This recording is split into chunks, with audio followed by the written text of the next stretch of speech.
2022 sampai 2010 misalnya, ada situasi yang tidak pas. Nah biasanya kalau SPSS kita pakai, ya nggak usah olah. Yang pandemi itu kita olah 2018 ke bawah saja, gitu ya. Nah kalau pakai EFUSE bisa kita berikan treatment ya tanpa menghapus data atau tanpa tidak mengikutkannya. Tetap diikutkan, tetapi ada treatment untuk data yang tidak stabil. Itu pakai menggunakan EFUSE. Data time series, ya. Yang kedua adalah SPSS. SPSS itu handalnya di data cross-section, kuantitatif. Data cross-section, kuantitatif. Nah, kebalikan dari EFUSE tadi. Kalau EFUSE tidak handal untuk data cross-section. SPSS handal untuk data cross-section, tapi tidak handal di data time series. Itu. Nah, baik SPSS ya maupun EFUSE, SPSS maupun EFUSE itu tidak pas kita gunakan untuk mengolah data kualitatif yang dikuantitatifkan. Misalnya kuesioner, ya kuesioner. Nah banyak mahasiswa untuk data kuesionernya itu dia olah pakai SPSS. Misalnya, saya meneliti tentang kualitas audit. Ya, kualitas audit. Kualitas audit itu, katakanlah ada 10 pertanyaannya. Ya, dari 3 dimensi, ada 10 pertanyaan. Berarti question 1 sampai question 10. Lalu variabel independennya misalnya komitmen organisasi. Ada 5 pertanyaan. Komitmen profesional 5 pertanyaan. Gitu ya. Orientasi etika. Ya, ada idealisme, ada realisme misalnya. Masing-masing 5 pertanyaan. Oke. Ada misalnya variabel lainnya. Ya, variabel lainnya. Variabel kontrol misalnya pengalaman audit, ya, dan lain-lain. Nah sekarang, bagaimana cara mengolah di SPSS? Tidak mungkin itu 5 pertanyaan satu konstruk itu diolah langsung, ya. Jadi pertanyaan idealisme itu 5 pertanyaan itu jawabannya harus dijumlah dulu. Muncul satu data, dijumlah kumulatifnya atau average-nya, rata-ratanya. Begitu pula kualitas audit 10 pertanyaan tadi, gitu ya, dikumulatifkan dulu atau ambil rata-ratanya. Nah, masing-masing konstruk ini diwakili satu data ke bawah. Oke, satu data ke bawah. Itulah yang di running di SPSS. Kalau datanya data sekunder, tidak apa-apa. Misalnya laba, ya laba langsung, gitu ya. Kita tahu Bapak Ibu, pertanyaan, butir-butir pertanyaan itu, 10 pertanyaan, untuk menjawab konstruk, satu konstruk, itu hubungannya tidak 100%. Pasti ada kesalahannya pertanyaan itu untuk menanyakan konstruk ini. Itulah sebabnya di structural equation modeling penting sekali loading factor itu. Jadi kalau loading factornya di bawah 0,7, berarti berarti kan ada 0,3 kesalahan. Gitu kan? Cuma 0,7 kemampuannya mengukur konstruknya. Jadi 10 pertanyaan, ya 10 pertanyaan bervariasi loading vektornya. Ada 0,7, ada 0,3, 0,8. Di bawah 0,7 itu artinya tidak layak menjadi pengukur. Ya, tidak layak mengukur. Maka kita keluarkan. Nah, 0,7 berarti ada errornya 0,3. 0,9 ada 0,1. Lalu ini dikumulatifkan menjadi satu ukuran konstruk. Gitu kan? Di running. Nah, ketika pakai SPSS tidak mempertimbangkan error masing-masing pertanyaan itu. Dia tidak pertimbangkan. Dia satukan error itu dalam model. Y sama dengan alfa tambah beta 1 X1 tambah beta 2 X2 plus error. Tapi error ini error model, bukan error masing-masing item pertanyaan. Itulah kelemahannya kalau pakai SPSS mengolah data kualitatif yang dikuantitatifkan. Jadi tidak boleh sembarang. Termasuk use begitu. Nah, itulah sebabnya software yang paling handal untuk data kualitatif yang dikuantitatifkan adalah AMOS atau PLS, ya, atau PLS, ya. Itu paling handal karena memang dia dibuat untuk itu. Nah, ini dibuat untuk itu. Nah, itu penting. Nah, ketika kita pakai itu, maka dia pertimbangkan errornya masing-masing item pertanyaan. Itu begitu. Nah, tapi kalau datanya data sekunder, tidak cocok masuk ke AMOS atau PLS, gitu ya. Karena ya kecuali kalau yang kita butuhkan adalah analisis jalurnya. PET analisisnya, bukan model strukturalnya, bukan model measurementnya, tapi model strukturalnya saja. Itu boleh. Karena kalau pakai mediasi, pakai SPSS 2 kali running. Tapi kalau kita pakai AMOS, PLS 1 kali running. Sudah langsung keluar nilai pengaruh langsung dan pengaruh tidak langsungnya, termasuk total efeknya. Itu penting. Ya, itu penting. Kenapa perlu kita pahami karakter masing-masing software. Tidak serta-merta langsung kita gunakan. Sebab ada kekurangan dan kelebihannya. Maksudnya software itu dibuat oleh pembuatnya hanya untuk ini, meskipun keluar nilainya ya, meskipun kalau di running, tapi coba aja praktekkan untuk data kualitatif dikuantitatifkan antara pakai SPSS dengan pakai AMOS, ada perbedaan hasil. Ya.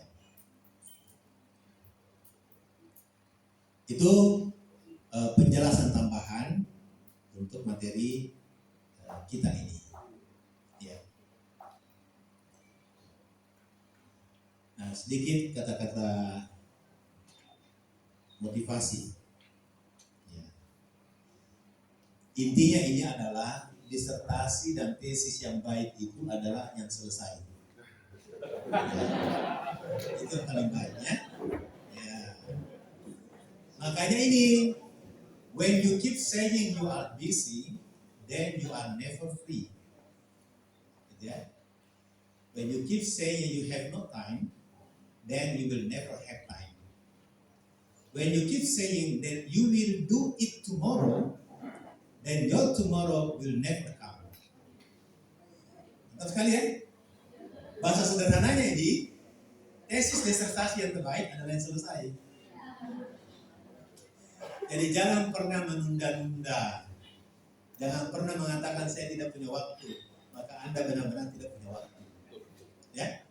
Jangan pernah mengatakan nanti besok aja. Maka besok itu tidak akan pernah datang. Iya. Jadi tomorrow will never come. Jangan tunda-tunda ya. Iya. Kasihan kalau dapat teguran dari prediktif. Iya. Saya belum dikena teguran karena angkatan terlama kami angkatan 2019. Kalau angkatannya di sini 18, udah masuk zona merah. Warning ya, jadi harus bergegas. Nah, kemarin saya katakan majukan saja, jangan tunggu sempurnanya. Ya, dosen pun akan memaklumi. Yang penting ada, bisa dipermak-permak sedikit, diperbaiki, akhirnya bagus. Dan kalau dosen meminta Anda memperbaiki, jangan putus asa, datang saja. Ya, perbaiki, datang lagi. Ya, itu ada progres yang bisa kita lihat dibanding menunggu sempurnanya tidak kelihatan. Itu kira-kira ya. Ya, silakan kalau ada pertanyaan.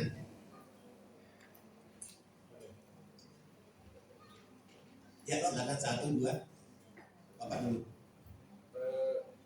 Oke, Mik barangkali. Enggak apa-apa kok, saya bisa suara saya. Tadi yang di belakang nggak dengar.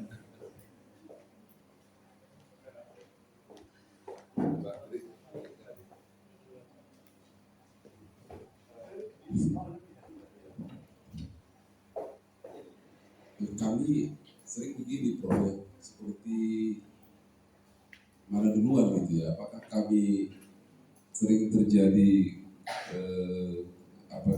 nggak tahu teman-teman yang lain juga, apakah objek penelitian dulu atau ide original ya kemarin itu ya. Karena kalau ide originalnya kadang bingung nanti objeknya gimana gitu ya. Yang pertama mungkin kalau bisa nanti memberikan kami kira-kira tips ya, misalnya kalau objeknya dulu pun bagaimana, dari belakang dulu ke depan atau dari depan dulu ke belakang gitu kan. Nah yang kedua tentang pemilihan parametrik dan non parametrik, apakah bisa dibilang satu superior daripada yang lain? Karena kadang-kadang ada pemikiran bahwa parametrik itu lebih hebat gitu ya, jadi dipaksakan untuk parametrik meskipun sebenarnya indikator itu nggak bisa parametrik gitu. Itu aja Bro. Secara default riset kita itu memang ada yang parametrik, ada non parametrik. Jadi yang dari awalnya memang harus diuji non parametrik, salah kalau kita pindah ke metrik, ya, parametrik. Contoh tadi kita mau katakan logit probit, ya logit probit. Ya, variabel dependen kita dari awal kita sudah setting itu kategori dummy 0 atau 1, maka sudah pasti bukan parametrik, pasti non parametrik. Yang sering terjadi adalah parametrik pindah ke non parametrik kalau tidak memenuhi asumsi klasik, pindah ke sana, gitu ya. Kenapa dikatakan parametrik superior dibanding non parametrik? Itu kalau defaultnya memang parametrik, lalu pindah ke non parametrik. Nah kalau di parametrik itu yang diolah itu adalah min-nya, rata-ratanya. Ya, rata-rata yang diolah di dalam running statistik itu, min-nya. Jadi sampel kita itu yang diamati adalah kecenderungan rata-ratanya. Tapi kalau pindah ke non parametrik bukan lagi rata-rata yang diamati. Ya, bisa median, bisa modus, itu yang menjadi simpulan. Sehingga makanya syarat-syarat kalau non parametrik kan tidak terlalu banyak ya. Data tidak mesti linear, ya variannya misalnya tidak mesti homogen, itu data tidak mesti normal, ya tidak ada multi-call, ya. Jadi syarat-syarat asumsi klasik itu tidak menjadi asumsi lagi. Ya. Memang ada, tapi tergantung dari awalnya memang seperti apa. Yang kedua, biasanya dua-duanya bisa jadi starting point. Kemarin misalnya tadi gitu ya, matriks itu yang ada berapa sel itu kita banyak berfokus di beberapa titik saja, padahal masih banyak sel yang kosong itu bisa sebagai langkah awal untuk menemukan riset. Nah, kalau sel-sel itu yang memang masih sangat jarang diteliti orang, nah itu otomatis objek Bapak sekaligus originalnya sudah kelihatan, gitu ya.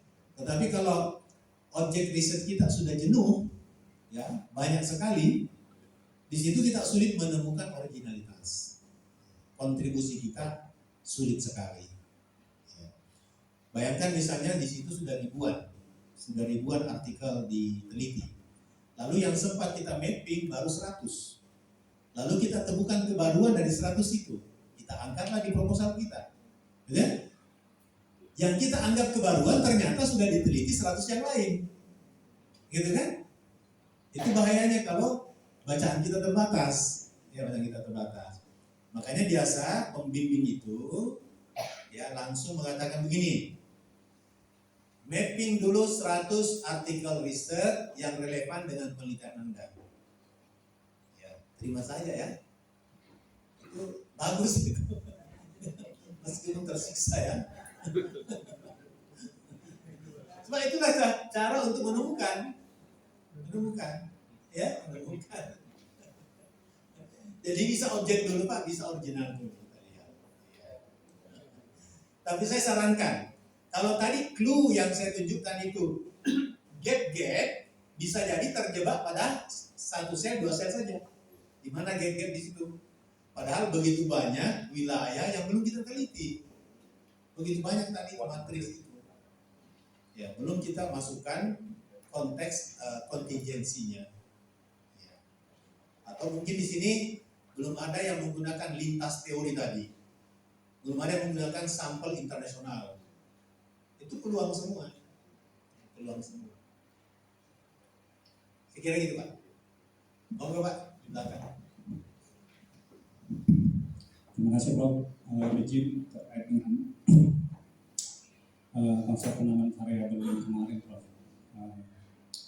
Jujur di kita sungguh sulit mencari originalitas Prof. Sehingga kita kadang membuat penelitian itu dengan mereplikasi penelitian terdahulu dengan menambah variabel-variabel. Mungkin mohon tips sama petunjuknya Prof terkait dengan ada nggak indikator-indikator yang bisa digunakan yang mengarahkan kita untuk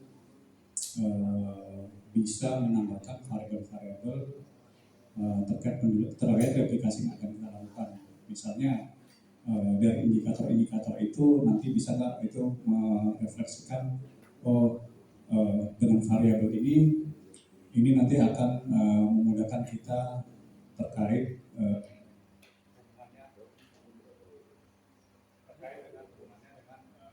teori-teori sebelumnya.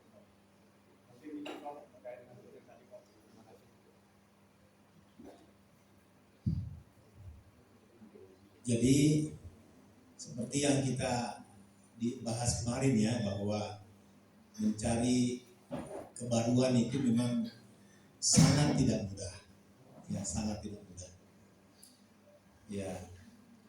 Meskipun tadi ada clue, ya, clue yang kita sampaikan itu, tapi tidak mudah, gitu ya, tidak mudah. Katakanlah kita sudah temukan gap, inkonsistensi, kita bingung lagi. Kita mau masuk ke situ dengan cara apa dan bagaimana serta apa, gitu kan? Itu kan butuh memang semacam apa bahan yang banyak, ya database keilmuan. Ya, kita sudah dapat, ini bagus nih, inkonsisten. Ya, lalu kita coba masuk dari mana ya? Kan bingung lagi. Nah makanya bedah baik-baik masing-masing artikel yang inkonsisten itu. Temukan dulu di titik mana tapi ingat, ini sering sekali, ya, jangan gunakan bagusnya memang ya penelitian-penelitian yang dipublikasi di jurnal bereputasi, ya. Jadi inkonsistensi itu benar-benar merupakan input awal bagi kita untuk masuk. Ya, untuk masuk. Nah, bukan meragukan penelitian kita ya. Tapi kadang-kadang penelitian kita untuk sampai pada kesimpulan inkonsisten itu tidak mendalam. Sampai kita mendapatkan jawaban benar-benar bahwa ini inkonsisten. Kita cuma melihat, oh ini berbeda hasilnya dengan ini. Lalu kita katakan inkonsisten. Padahal memang seharusnya berbeda. Kenapa seharusnya berbeda? Karena alat analisis yang digunakan berbeda. Itu kan? Variabel yang digunakan berbeda. Jumlah sampel berbeda. Sehingga memang dia harus berbeda, kan gitu. Nah, itu maksudnya. Ya, makanya ketika ini mencari originalitas dalam gap-gap itu perlu memang mapping yang mendalam, ya, supaya kita temukan sesuatu yang baru. Nah, tetapi ya angkatan-angkatan baru ini, ya, gunakan matriks tadi itu ya, banyak sekali sel yang masih kosong. Ya, kita coba pindah ke sana, ya, pindah ke sana. Yang sudah banyak jenuh, ya kita moratorium dulu di situ. Ya, tunda dulu penelitian di bidang itu, ya, supaya ada variasi lah dalam. Nah, supaya nanti kalau ada orang datang melihat perpustakaan disertasi kita bervariasi judulnya. Ya. Nah, sekarang ini di Unhas pun seperti saya katakan malam itu, ya, rata-rata menggunakan teori sejuta umat itu. Gensi lagi. Baik di sektor publik, di private, ya pokoknya teori sejuta umat. Silakan, masih ada lagi yang lain? Oh, silakan. Juga tadi mungkin terkait dengan inkonsistensi ya, Prof. Kemudian bagaimana kalau seandainya ada keinginan kita untuk menambah variabel-variabel yang akan diuji, Prof. Dari inkonsistensi tadi, misalnya di penelitian terdahulu menggunakan 5 variabel, kemudian dan ternyata memang 5 variabel ini terjadi inkonsistensi. Sementara kita masih berkeinginan ini untuk menambahkan dari 5 variabel menjadi mungkin 6 atau 7 variabel. Itu, Prof. Bisa saja Pak, kita bisa masuk lewat teori yang digunakan, kita bisa masuk dari variabel yang digunakan, kita bisa masuk dari metodologi yang digunakan, ya, kita bisa masuk dari alat statistik yang digunakan. Jadi bisa tidak hanya menambah variabel kebaruan itu, tapi kebaruan itu bisa dari pengukuran yang berbeda, bisa dari alat statistik yang berbeda. Tapi dengan catatan bahwa alat statistik yang kita ajukan ini memang layak menjadi variabel, menjadi sesuatu yang menambah, ada alasan logisnya. Itu intinya. Nah, ada penelitian saya replikasi itu tentang perilaku laba, itu data time series. Itu saya gunakan Diffuse untuk merunning data itu. Nah, penelitian sebelumnya dia menggunakan ukuran laba seperti ini. Lalu saya tawarkan pengukuran yang lain yang saya anggap lebih mewakili, ya, lebih mewakili. Tentu bukan hanya penjelasan saya, tapi saya rujuk beberapa pakar mengatakan untuk ukuran laba ini yang paling cocok atau paling sering digunakan oleh investor untuk memutuskan membeli atau menjual saham. Nah, itu bisa begitu dijelaskan. Jadi satu saja ukuran kita tambah, kita ubah, atau kita ganti, dan jelas alasannya itu sudah kebaruan. Tidak mesti banyak. Apalagi di wilayah sudah jenuh ya. Wilayah sudah jenuh. Mungkin gitu Pak. Silakan Bapak Ibu. Ya silakan Pak.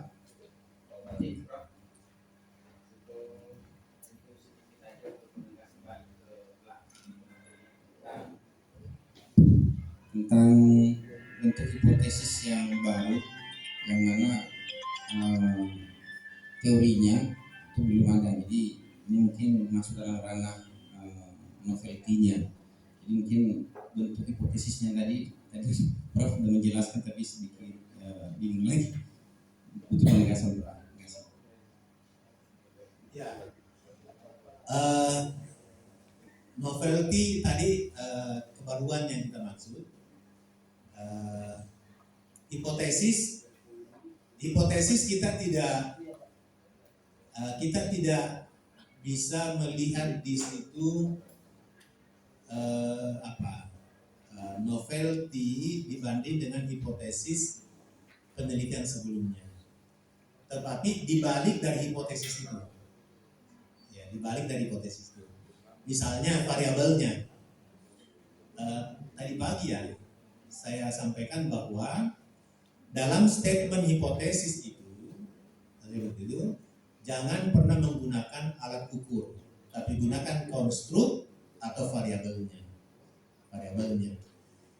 Nah, ketika misalnya ada penelitian lain hipotesisnya bunyinya begini, kita tidak bisa bandingkan dengan hipotesis kita bahwa kita baru dibanding dengan itu. Tetapi yang kita amati adalah variabel yang ada dalam hipotesis itu. Ya, apakah memang satu kebaruan dibanding dengan penelitian sebelumnya. Jadi bukan perbandingan antar hipotesis. Ya.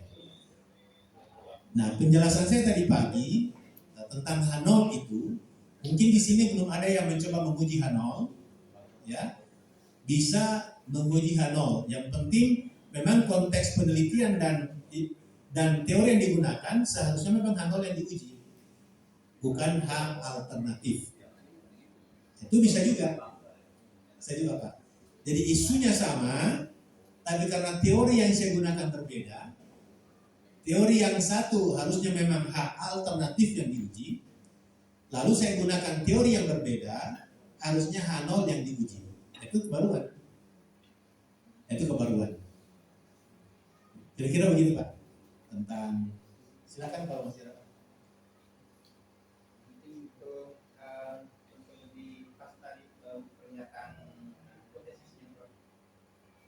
Novelty itu pernyataan hipotesisnya, kenapa dia Pernyataan kalau yang kita uji itu yang baru. Oh, ya saya paham maksudnya. Bagaimana hipotesis penelitian kita yang sudah ada kebaruan dibanding dengan yang lain. Nah, bisa saja Pak, bunyi hipotesisnya sama dengan riset sebelumnya.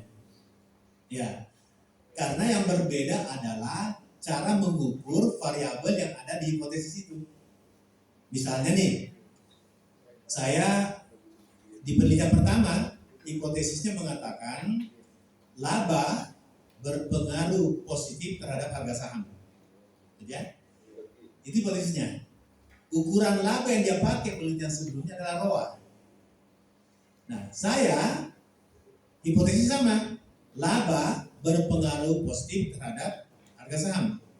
Tapi ukuran laba bukan ROA saya pakai. Ya, mungkin ROI, mungkin EBITDA, mungkin earning per share. Nah, begitu pula harga saham.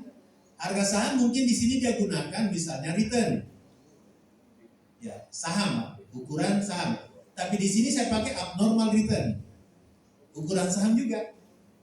Pernyataan hipotesisnya sama sehingga tidak kelihatan novelty di situ. Novelty-nya ada di pengukurannya. Bisa juga novelty-nya ada di teori yang digunakan. Begitu maksudnya. Ya. Silakan mahasiswa magister dulu deh. Mana mahasiswa magister? Ayo, mana suaranya? Nah, itu ada yang katakan.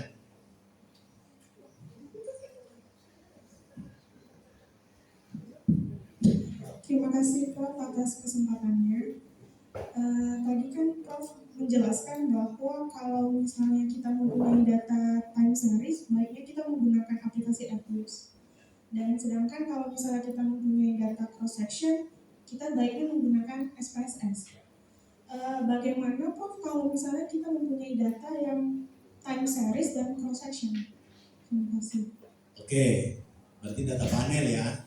Data panel kita pakai SPSS. Ya, SPSS.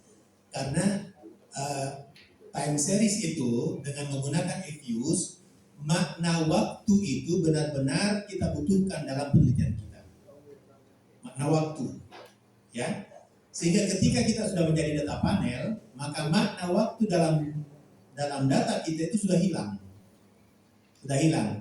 Maka kita pakai SPSS saja karena tidak ada lagi gunanya waktu di situ. Ya, makanya objek data kita sudah firm years. Bukan lagi years.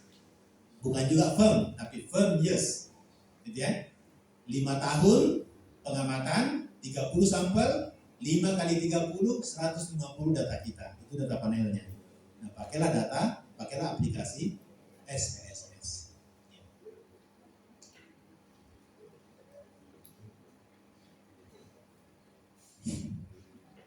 Silakan. Oke, Prof. Pertanyaan saya, Prof. Kalau misalkan variabelnya sama, tetapi yang berbeda adalah indikatornya saja, apakah itu termasuk kita bisa ajukan sebagai kebaharuan, Prof? Bisa. Hanya indikatornya saja. Bisa. Tetapi seperti yang saya katakan kemarin sore ya, dan tadi ada alasan, ada penjelasan. Jadi ada dasar teorinya Ya, ada penjelasan kenapa kita tambah. Jadi tidak sekedar menambah. Ya, seperti kemarin kan, TPB itu Theory of Planned Behavior oleh Jason, kan dia marah karena ada peneliti yang mengubah modelnya. Lalu disimpulkan bahwa model TPB adjacent sudah tidak relevan. Itu kan tidak cocok. Jadi kalau kita mengubah modelnya seseorang karena replikasi, itu sejatinya bukan lagi modelnya dia, tapi model kita. Jadi harus beralasan. Jadi ketika kita tambahkan satu variabel, itu artinya kita mengatakan bahwa kita sedang mengembangkan. Oleh karena itu tidak boleh ya lebih rendah nilainya dibanding model sebelumnya. Itu yang mengembangkan. Kan kadang ada mahasiswa, apa perbedaannya dengan riset sebelumnya? Ya, riset sebelumnya ada 7 variabel Pak, sekarang saya cuma pakai 5 variabel. Ya, itu bedanya Pak. Terus yang 2 kenapa dihilangkan? Kan gitu kan? Harus ada alasannya. Itu maksudnya. Seperti saya katakan kemarin bahwa social science itu sifatnya kumulatif. Gitu ya. Dia terus ditambah, akhirnya menjadi kuat. Gitu. Silakan kalau masih ada lagi. Masih panjang waktu ya? Iya kan? Setengah jam lagi.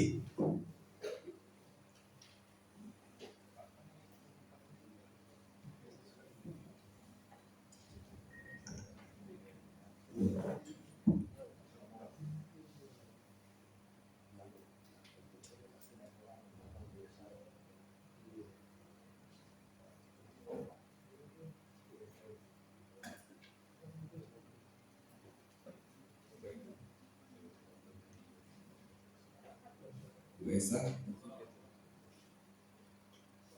Ya, ini contoh riset yang H0-nya diuji. Ya, ini bimbingan saya S3 udah selesai. Dia pakai prosocial theory. Dia bukan menggunakan agency theory. Ya. Jadi topiknya tentang whistleblowing menggunakan prosocial theory, maka hipotesis yang diuji adalah H0. Kita lihat.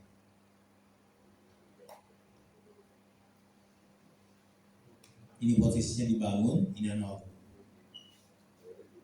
Dia menggunakan kata-kata no different, tidak berbeda, itu nol. Kalau pakai alternatif, berbeda. Itu maksudnya ya? Ya. Ini contoh riset dengan menggunakan H0. Ini mahasiswanya sudah selesai.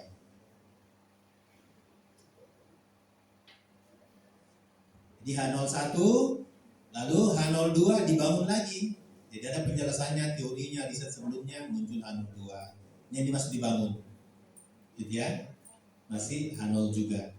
Semua H0. Gitu ya. Dan ini sifatnya eksperimen. Datanya seperti ini. Ya.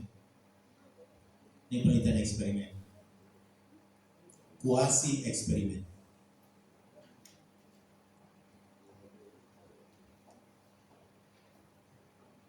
Ini contoh ya, contoh riset yang seperti saya jelaskan tadi.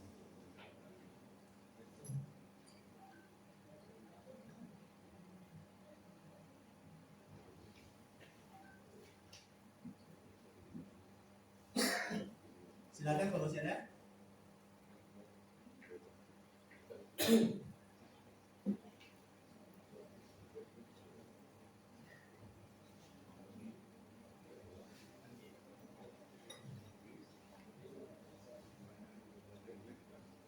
Mungkin Bu Anggi ya? Enggak. Pas Memora ya?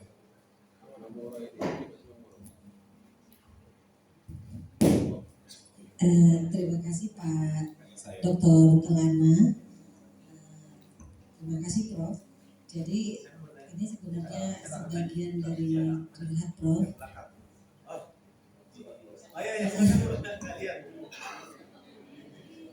Silakan. Jadi Prof, dalam pembuatan disertasi ini kita kan ada promotor dan co-promotor gitu ya Prof. Ada beberapa pendapat dari mereka kan juga berbeda seperti itu Prof. Nah kemudian mungkin ada semacam mediasi untuk menyamakan persepsi. Nah itu kadang kan ya pencocokannya itu bagaimana. Kadang-kadang dari penjelasan Prof sendiri mungkin ada juga yang sedikit berbeda yang telah disampaikan kepada kami tadi itu seperti apa. Nah jadi kadang setiap dosen ataupun kita itu mungkin punya persepsi yang berbeda sendiri terhadap teori pembuatan disertasi seperti itu Prof. Nah jadi akhirnya mungkin ya gimana akhirnya kita buat seperti yang Prof bilang yang nggak usah terlalu idealis yang berlebihan tapi selesai. Nah poinnya seperti itu ya Prof ya. Nah kadang itu sih Prof yang terjadi di lapangan kadang seperti itu Prof. Itu bagian dari curhat saya, mungkin ada tanggapan yang bisa jadi masukan buat kami semua ya. Baik. Terima kasih Prof. Saya tidak tahu step-step di USU, tapi di Unhas itu ada namanya sidang komisi.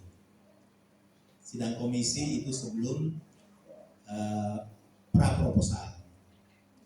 Jadi ada kesepakatan antara promotor, ko-promotor 1, 2, dan mahasiswa tentang topiknya. Itu kesepakatan, duduk dulu bersama. Kan biasanya kalau bimbingan face to face, satu ke sana, terus ini, lain sini kan mahasiswanya bingung. Nah, makanya sebelum pra-proposal, promotornya mengundang ko dan mahasiswanya untuk mempresentasikan topik yang mau diteliti. Nah, sepakat berempat, baru mahasiswanya jalan memperbaiki proposalnya, melengkapi proposalnya. Itu cara kami mengurangi perbedaan. Ya, cara kami. Nah, begitu pula ketika nanti mahasiswa sudah menulis laporan hasil, ada lagi sidang komisi sebelum masuk ujian hasil. Ya, jadi bertiga promotor tanpa mahasiswa presentasikan hasilnya.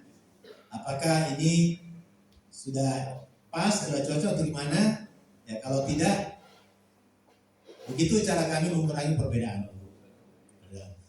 Karena ya tidak mungkin kita hilangkan perbedaan itu. Ya, tidak mungkin. Oleh karena itu, yang kita harus yang kita harus miliki adalah apakah disertasi atau tesis itu sudah memenuhi kualifikasi minimum. Ya, kualifikasi minimum. Ya, meskipun ada perbedaan ya, perbedaan. Jadi saling memaklumi, ya saling memaklumi. Sebab ada pengalaman waktu saya KPSS 2, disitulah tingkat saya paling stres. Waktu saya KPSS 2. Kenapa? Pembimbing 1 dan pembimbing 2 berbeda pendapat. Yang korban mahasiswanya. Waduh, gimana ini? Iya. Jadi mahasiswanya lapor sama saya. Gimana nih Pak ini? Oke, saya WA dulu pembimbing pertama. Gimana nih? Pokoknya tidak bisa, harus begini. Tidak mau ngalah. Saya WA pembimbing 2. Enggak, yang harusnya begini-begini. Ya. Akhirnya apa? Sambil keputusan, saya minta salah satu di antara pembimbing ini mengundurkan diri. Harus mundur, Bu. Iya, Kapolodinya yang akan kasih ketegasan. Sudah. Jadi yang mundur pembimbing 2. Ya, ajukanlah pembimbing lain. Sebab kalau tidak, mahasiswanya korban. Ya, nggak tahu kan gitu, nggak selesai begitu. Nah, itulah pentingnya sidang komisi itu untuk mempertemukan dulu.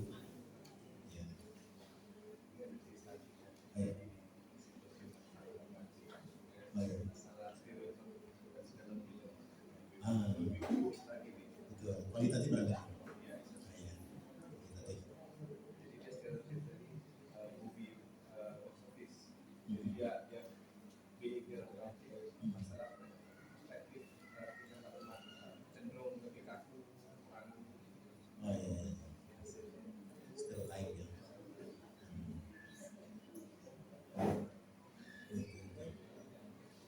Ini contoh hal yang baru ya, yang baru.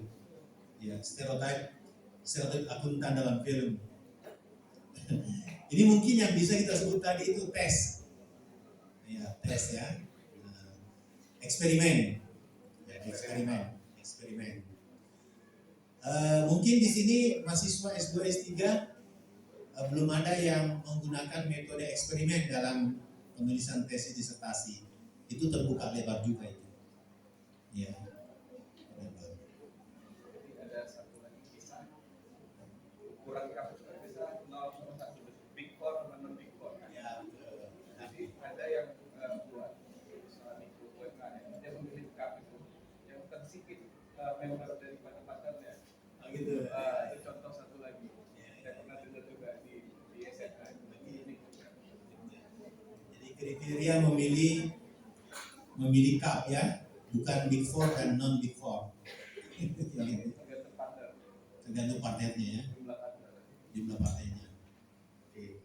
Masih terbuka luas, Pak Ibu, topik-topik yang bisa kita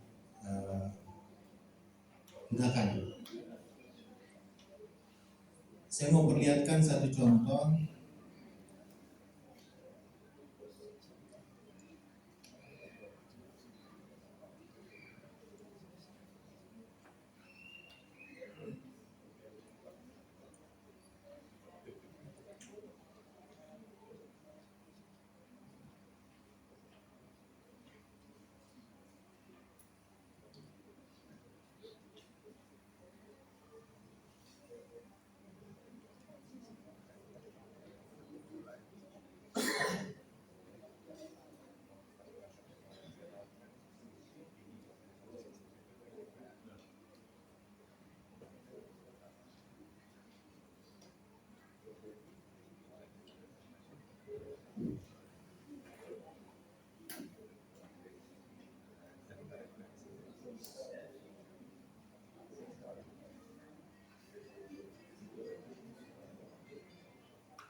Silakan Bapak Ibu kalau masih ada pertanyaan. Prof, tanya lagi ya Prof. Ya, silakan. Yang rangka pemikiran itu Prof. Prof kan kalau saya nggak salah tangkap ya Prof. Prof kan mengatakan kita misalnya mengambil dari penelitian sebelumnya kerangka pemikiran itu dengan menambah variabel tapi tidak mengurangi variabel seperti itu Prof. Jadinya yang akan kita buat. Ya, maksudnya begini. Ketika kita mengadopsi model peneliti sebelumnya, mengadopsi ya, lalu kita lakukan pengembangan, maka bukan lagi modelnya peneliti itu sudah menjadi model kita, ya, model kita. Sehingga simpulan kita tidak boleh terlalu berani mengatakan bahwa model sebelumnya itu sudah tidak relevan, ya, karena sesungguhnya bukan lagi itu. Karena begini Bu, dalam persamaan matematika, setiap tambahan satu variabel itu mempengaruhi R square. R square. Ya, mempengaruhi efisiensi tiap koefisien variabel itu. Begitu pula ketika kita kurangi. Ya, sehingga bias kalau kita mengatakan bahwa model sebelumnya sudah tidak relevan. Ya, yang membuat tidak relevan ya karena kita tambah variabel.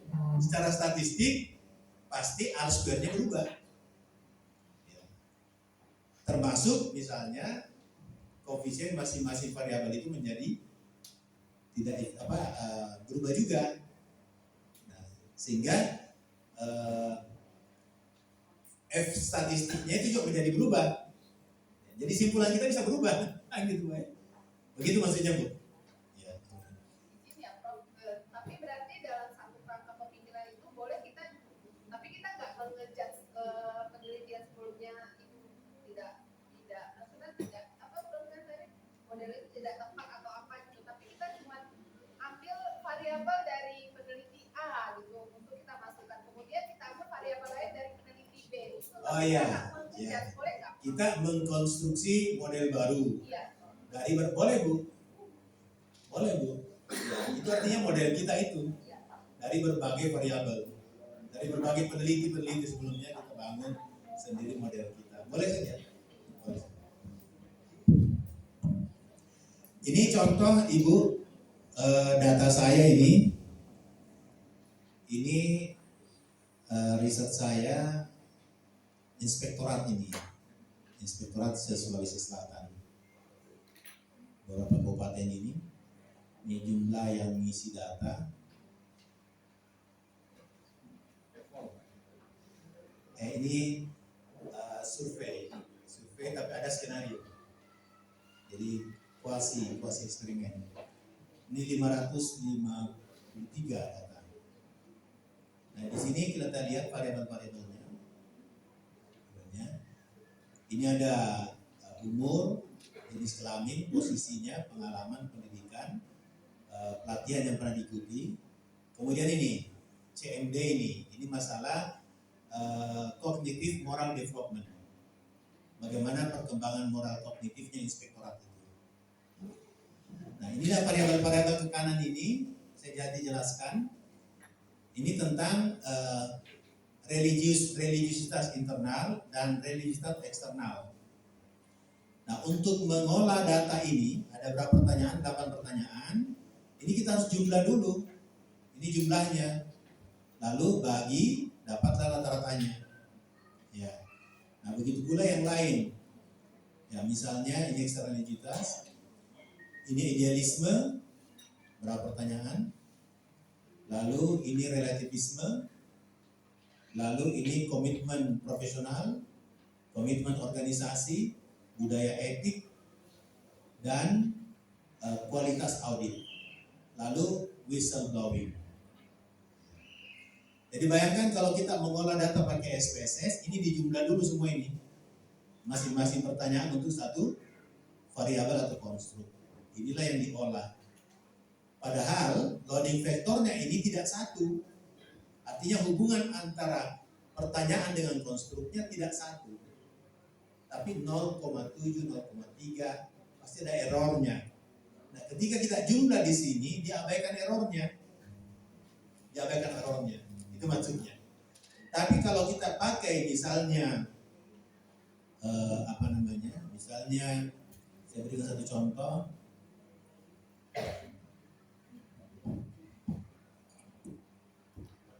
Ini misalnya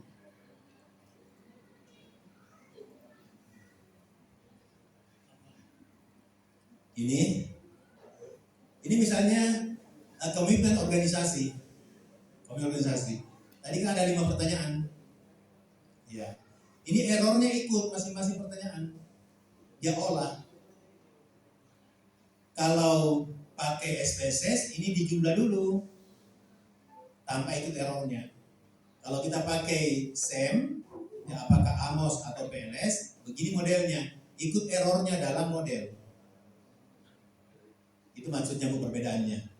Ya, kenapa penting sekali pemahaman software itu dan pemilihan software yang tepat untuk merunning kita punya penelitian. Ya.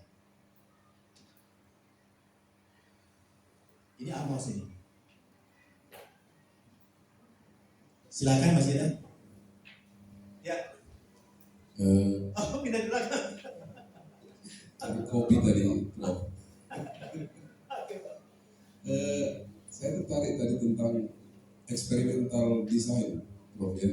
Kemudian Prof tadi bilang juga kuasi eksperimental tadi yang pakai kuesioner juga ya. Dan beberapa penelitian juga yang saya baca begitu. Padahal nggak tahu mungkin saya yang kurang baca atau gimana. Biasanya eksperimental itu kan dibuat skenario, kemudian si peneliti mengamati skenario yang terjadi gitu ya. Nah, tapi ada juga eksperimental dia katakan tapi pakai kuesioner seperti yang dikatakan Prof tadi. Itu gimana membedakannya supaya kami memang tertarik untuk ini, Prof, eksperimental ini? Baik. Jadi yang dimaksud kuasi eksperimen itu adalah eksperimen yang dilakukan oleh seorang peneliti tetapi tidak bisa mengontrol penuh eksperimental. Ya, misalnya kuesioner tadi ini itu lahir dari skenario. Jadi saya kirimi seluruh inspektorat di Sulawesi Selatan, berapa kabupaten itu, satu bundel, lalu ada berapa skenario di situ bacaan. Setelah dia baca itu dia menjawab pertanyaan. Nah itu kuasi eksperimen. Kenapa kuasi eksperimen? Karena saya tidak berada di tempat mereka. Saya tidak tahu sedang apa waktu dia isi itu. Saya tidak bisa kontrol. Apakah langsung diisi total atau dia istirahat isi lagi besoknya. Itu kan mempengaruhi validitas internal eksperimen. Makanya disebut kuasi eksperimen. Tapi kalau laboratori eksperimen, seperti sekarang misalnya, saya berikan ibu skenario, lalu menjawab, saya bisa amati. Saya bisa amati satu persatu. Itu namanya laboratori eksperimen. Laboratori eksperimen. Nah, validitas internalnya ini tentu sangat tinggi. Kalau kuasi eksperimen, validitas internalnya tidak terlalu tinggi. Ya, karena peneliti tidak bisa mengontrol 100%. Itu bedanya, Pak. Itu bedanya. Nah, ada true eksperimen. True eksperimen itu biasa juga disebut dengan field eksperimen. Yang kita jadikan sebagai eksperimenter itu benar-benar orangnya. Tapi kalau artificial eksperimen, seperti misalnya ibu ini, bapak ini sebagai eksperimenternya. Lalu saya buat skenario tentang inspektorat, gitu ya, inspektorat. Jadi saya minta bapak ibu berprofesi sebagai inspektorat, pada sungguhnya bukan inspektorat. Itu namanya artificial eksperimen, tapi dalam bentuk laboratori. Kalau field eksperimen adalah benar-benar orangnya. Misalnya saya berkunjung ke inspektorat. Ya, saya berada di ruangannya, saya berikan skenario. Itu fair experiment. Dan itu yang banyak digunakan di eksakta ya, macam kimia, farmasi, pertanian, itu fair experiment. Ya, langsung dilihat tumbuhannya, ya, langsung lihat reaksi kimianya.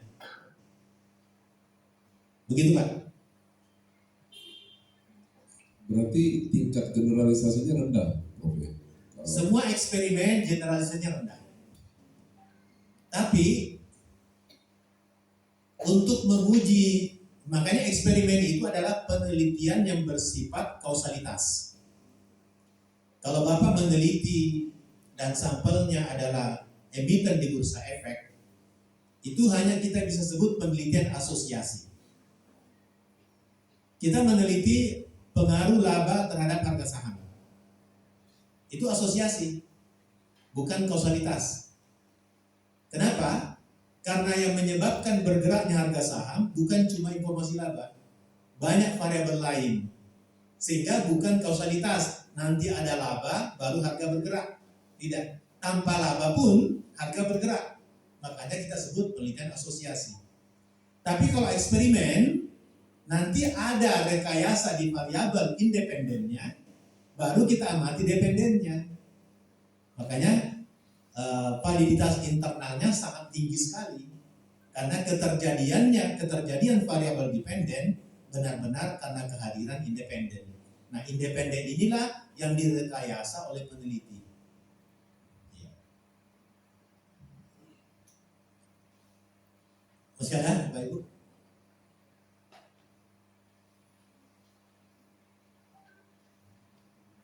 Sepuluh menit lagi. Ya, masih ada 10 menit deh.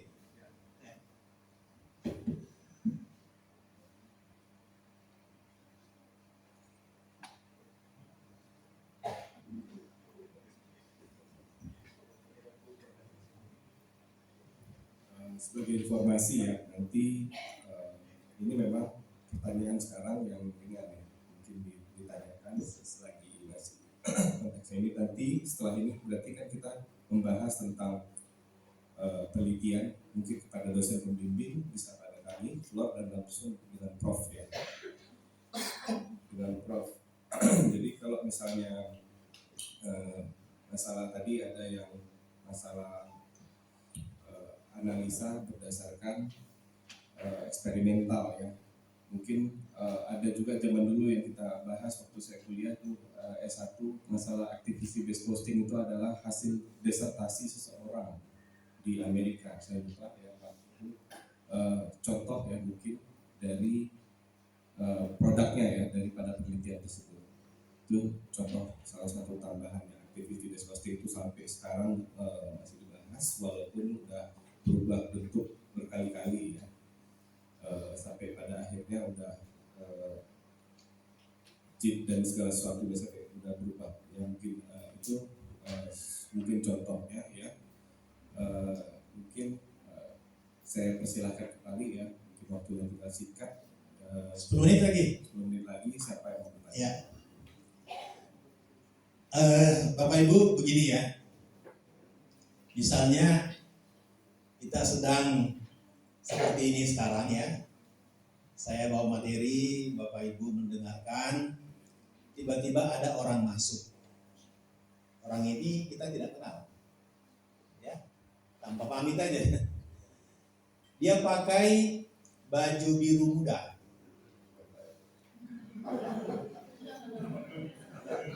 Biru muda, ada namanya di sini, kayak ada pangkatnya gitu ya. Biru muda, celananya biru tua. Ya. Dia menatap mulai dari sana. Terus gini ya, mudah-mudahan bukan malaikat maut. Sana ya. Setelah itu dia keluar. Ya, masuk tanpa pamit, pergi tanpa permisi. Gitu ya. Saya tanya Bapak Ibu, orang itu kerja di mana?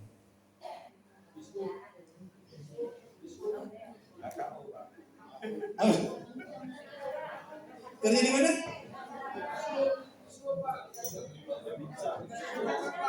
Oke, satpam. Apa lagi? Dinas Perhubungan. Apa lagi? Kamu? Ya. Apa lagi? Ya. Baik. Makasih. Nah, makasih. Kenapa Bapak Ibu berani menjawab bahwa dia kerja di sana? Ya. Karena Bapak Ibu punya past experience, lihat orang kerja di sana pakaiannya seperti itu. Dalam ilmu psikologi itu yang disebut dengan anchor, yang melekat di benak Bapak Ibu. Itu yang Bapak Ibu gunakan untuk mengestimasi. Ya. Datang seseorang pakaiannya seperti itu, maka anchor yang ada di benak Bapak Ibu mengestimasi orang itu kerja di sana. Gitu ya? Ya. Bolehkah begitu? Boleh saja. Tapi pengambilan keputusan yang tepat harusnya kita kejar orang itu. Tanya di mana kerja. Minta KTP-nya. Kalau tidak percaya ikut. Ya. Ternyata Bapak Ibu orang tadi yang masuk itu pakaian biru muda, biru tua itu pemulung. Jadi Bapak Ibu mengabaikan probabilitas kemungkinan bukan bekerja seperti pengalaman Bapak Ibu. Ada peluang orang lain memakai baju itu, bebas diperjualbelikan, bebas dijahit, bisa dipungut, tidak ada larangan orang untuk memakainya. Nah, jadi dalam psikologi cenderung manusia dalam mengambil keputusan, mengestimasi itu dipengaruhi oleh past experience. Itu contohnya. Ya. Ada orang sering mengambil barangnya orang lain. Sering mengambil barangnya orang lain. Dan Bapak Ibu tahu orang itu. Tiba-tiba barang Bapak Ibu hilang. Ya. Kira-kira saya mengambil. Berdasarkan teori tadi, 90% Ibu mengatakan pasti dia. Itu kan? Pasti dia, bukan yang lain. Bukan yang lain. Tiba-tiba ada orang datang menginformasikan. Ternyata yang mengambil barang Bapak Ibu itu bukan dia, tapi ini. Orang yang ini Bapak Ibu kenal sangat baik. Luar dalam, ramah, akhlaknya bagus, tidak mungkin mengambil barangnya orang lain, gitu ya? Apakah ketika saya mengatakan orang ini yang ambil, yang Bapak Ibu kenal baik itu, percaya informasi saya?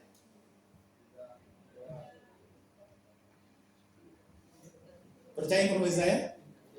Ya, underestimate. Itu disebut adjustment. Tadi anchor Bapak Ibu sulit berubah karena itu yang tertanam bahwa dia ngambil. Begitu ada informasi yang berbeda dengan yang ada di benak Ibu, Anda resisten. Anda mengatakan, tidak mungkin dia lah, saya kenal baik. Masa iya? Gitu kan? Nah, inilah jawaban ketika Bapak Ibu nanti selesai studi, lalu kembali ke institusinya masing-masing, membawa pembaharuan. Ada yang menolak? Ada yang menolak? Ada. Siapa biasanya yang menolak? Incumbent yang sulit berubah, yang asik dengan budaya lamanya. Kita bawa budaya baru, berbeda dengan budayanya, dia tolak. Itu namanya adjustment-nya lambat dengan informasi baru. Itu contohnya. Ya. Nah, tapi tiba-tiba ada orang datang mengatakan, benar, dia yang ngambil. Dia yang ngambil itu yang ada di benak tadi di awal. Apakah Bapak Ibu percaya dia? Terus datang lagi satu orang, iya, dia memang ngambil. Percaya? Pasti percaya kan? representativeness. Bapak Ibu overreacting terhadap informasi itu karena sama dengan hari benar. Yang berbeda, Bapak Ibu underreaction. Underreaction. Nah, teori inilah yang saya gunakan menguji kesalahan investor dalam mengestimasi harga saham di bursa efek dan kesalahan mengestimasi laba di masa yang akan datang. Karena terpengaruh oleh past experience urutan laba perusahaan yang disajikan. Makanya banyak sekali investor mengambil keputusan sulit dijelaskan dengan pendekatan rasional. Makanya saya gunakan pendekatan irasional. Kenapa terjadi misprice? Kenapa pasar tidak efisien? Harusnya harga saham tidak bergerak setelah informasi laba. Tapi kok harga masih bergerak? Jadi saya amati itu perspektif keperilakuan, behavior, dalam bentuk eksperimen. Eksperimen. Saya tidak gunakan investor beneran. Saya gunakan mahasiswa MM yang sudah mengambil manajemen keuangan dan investasi. Eksperimennya masing-masing depannya ada komputer. 20 pemain. Saya bangun software, mereka berdagang sesama mereka. Saya kasih informasi laba dengan berbagai bentuk.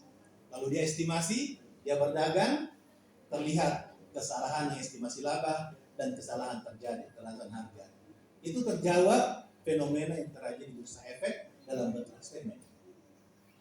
Itu contoh eksperimen. Ya. Berapa lama saya buat disertasi itu? 2 tahun. 2 tahun saja. Ke Jakarta wawancara analis, wawancara investor, gitu ya. Saya lakukan lomba pasar modal, kalangan mahasiswa saya amati, lalu bangun kuesioner, bangun skenario, lalu buat softwarenya, ya aplikasinya untuk mereka berdagang 20 orang di lab itu. Lalu hasilnya terekam langsung. Itu contoh eksperimen. Jadi menarik gitu ya, eksperimen. Tadi terbukti teori itu, Bapak Ibu menyimpulkan dengan menggunakan shortcut. Apa itu shortcut? Ya, kalau kita mau mengaktifkan Word, bagaimana caranya? Di Microsoft Word, langsung shortcut ya kan? Klik. Ya, itu yang dimaksud dengan pengambilan keputusan secara emosional. Harusnya klik dulu start, program, Microsoft Office, lalu Microsoft Word. Itu kan prosedurnya kan? Tapi cenderung investor tidak mau lihat itu. Dia mau cepat, maka dia pakai shortcut. Shortcut simbol-simbol di depan itu untuk pengambilan keputusan. Ya, tadi Bapak Ibu mengatakan orang itu kerja di sana dengan hanya melihat pakaian. Ya kan? Itu shortcut. Shortcut. Cenderung terjadi kesalahan estimasi. Dan itu terjadi di pasar modal, tidak bisa dijelaskan oleh efficient market hypothesis. Oleh teorinya FAMA. Itu contoh Bapak Ibu ya. Ya. Mungkin terkait dengan contoh yang terakhir Prof, yang mungkin saya kaitkan dengan di awal tadi penjelasan Prof yang mengatakan tentang bagaimana kita mencoba membuktikan H0 atau H alternatif. Nah, karena selama ini yang kita lihat bahwa kita mencoba membuktikan H alternatif karena kita anggap H0 itu sudah sesuai teori gitu ya, atau sesuai riset sebelumnya. Jadi apakah contoh yang terakhir Prof sampaikan ini memang ada kaitannya seperti ini, kita mencoba membuktikan H0 karena kenapa kita selama ini membuktikan H alternatif, karena kita mencoba sesuatu yang baru, mencoba suatu kebaharuan. Mungkin Prof boleh penjelasan sedikit kalau kita membuktikan H0 ini kira-kira kebaharuan seperti apa yang ingin kita buktikan. Terima kasih. Jadi disertasi saya tadi itu yang diuji H alternatif. Kalau yang contoh H0 tadi itu bimbingan saya. H0 ya. Kenapa saya arahkan Bu Heni namanya yang harus diuji H0? Karena saya sarankan menggunakan teori pro-social theory. Pro-social theory itu asumsinya adalah orang yang ada dalam organisasi cenderung mengedepankan kepentingan umum dibanding kepentingan pribadi. Nah, sementara riset sebelumnya banyak yang membuktikan bahwa kohesivitas pertemanan membuat orang tidak mau whistleblower. Kasihan temannya kan, yang fraud. Kalau jabatannya bawah, dia akan laporkan.